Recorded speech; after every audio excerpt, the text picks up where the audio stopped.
Don't do it. Don't do it. I know you want to quit your job, bro, but this is not the time. Most probably. People are quitters. Okay, so they quit before it's time. And that's not gonna be you. After this video, you'll understand why. I know you want to become an entrepreneur. I know you want to succeed as a business owner, and that's why you're watching this channel. But you're quitting your job too early the vast majority of the time. Don't do that. Don't put yourself in that predicament. Let's get right into it and understand why. First of all, I get it, okay? I know you need 1,000 hours of developing a specific skill before you are good enough in that skill so that you can actually make enough money online or otherwise in order for you to be free from ever needing a regular 9 to 5 ever again. You need to get those 1,000 hours as fast as possible. So logic would tell you that, well, if I quit my job, I'll get faster towards those 1,000 hours. Not so fast. Because if you have a tendency to quit, because you quit everything that you start, like that job you're trying to quit right now, you're most likely going to quit on that project as well. And where are you going to be then? Oh, you're going to start a new project? Are you going to go back to that job? No, let's create a plan that's sustainable, that allows you to actually get to where you want to go once and for all. Aren't you sick and tired of being sick and tired of being sick and tired? Right? So let's fix it. Okay, so you have expenses. Don't run away from that. You do have expenses. Some of you might be living at home with your parents. That's okay. It helps. But very often that puts you in a nice, very cuddly situation where you don't have to do much. Shame on you, parents, for still allowing your boy to live at home. Yeah, a boy, because he's still not a man. I sometimes recommend people to stay at home still, but I never recommend people to stay in that home while not having a full-time job or having a second and a third job as well, because you're just gonna stay in your room and just do stupid stuff. Don't live at your parents' house unless you got 2 or 3 jobs. Now, once we got that out of the question, you have expenses. So these expenses require an income. Your business most probably is not going to pay you the first few months or maybe even a year. Does it make sense that the thing that everyone wants to do, the dream that they have of starting a business, that's going to take, approximately the same time to succeed as a normal degree?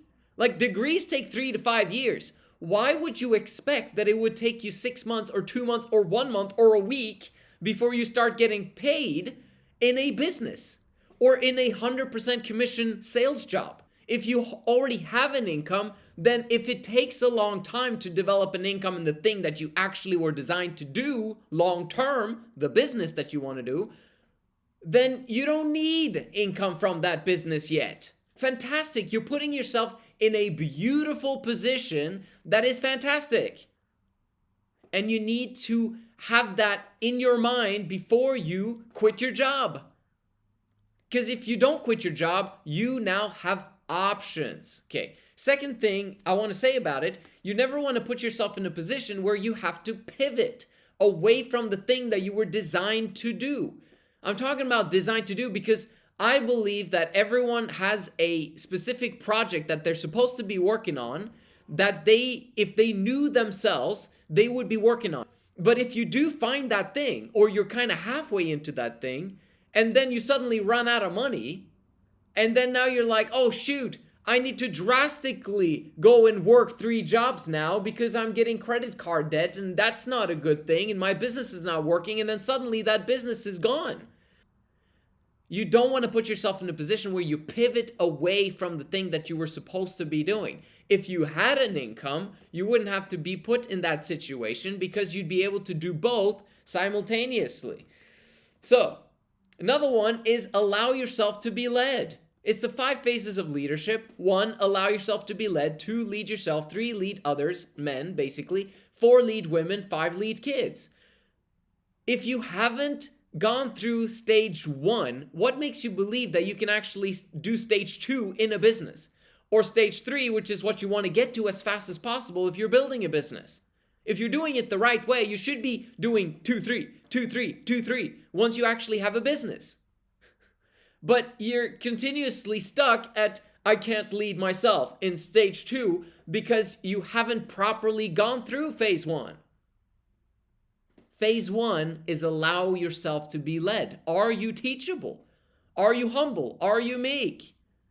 Because that's going to allow you to actually get the assistance and help of those that have been there before and succeeded, and you'll be willing to invest in yourself, invest in terms of, getting people to help you to actually get stuff done and succeed in that business. Most business owners and entrepreneurs are not teachable, and so it ends up taking them 10 times longer than it had to take them simply because they didn't go through that situation of remaining positive and having a great attitude despite being criticized. In business, you want to be criticized. You want to hear the bad stuff that's going on in your business and get feedback, because that's going to help you develop a better product and therefore create more demand for what you've got. If you've got low demand for what you've got because what you've got sucks, but you hate taking criticism and you don't want to listen to anyone who wants to tell you otherwise of what you're doing, that's because you didn't listen to your boss. That's because you don't want to listen to anyone and you've got a big ego. I know this because I've been there. I don't want you to be put in that same situation of struggling to move massively forward because you never learned how to allow yourself to be led. If you want to be a great leader, be a great follower first. And that's kind of like Alex Hormozi talks about, where when he signs up for a coaching program, yes, he does coaching still, okay? He's trying to learn as much as he can from everywhere that he can. He talks about when he signs up for these coaching programs, he will do exactly as he is told the entire time of that program until he succeeds. In the same way that those people that is teaching him succeeded, and then he discovers that they actually have a lot of loopholes and situations that they didn't even understand about, that he understands about, so he can actually improve upon the knowledge that he received. So you might be wiser than the people that are teaching you, but the people that are teaching you most probably are way ahead in that specific thing that you need to learn about. So you need to learn that thing, and then you can put in your expertise and your understanding of that concept and add to the invention of the wheel. Does that make sense? You don't want to reinvent the wheel. You want to add onto it and make a cooler wheel. But you can't do that before you've actually followed specific orders of those that have gone before you. That's what allows you to build a foundation that you can continuously build on. That's kind of how the allow yourself to be led works. And if you have jobs, you will understand that and actually be appreciative of actually receiving the opportunity of being able to develop skill sets whilst being paid and trained. That's insane. Paid, trained, and develop a skill set? Wow. Okay? We should be appreciative of our bosses. Next time you go to work, bro, go like, man, thank you so much for this job, bro. I really love working here.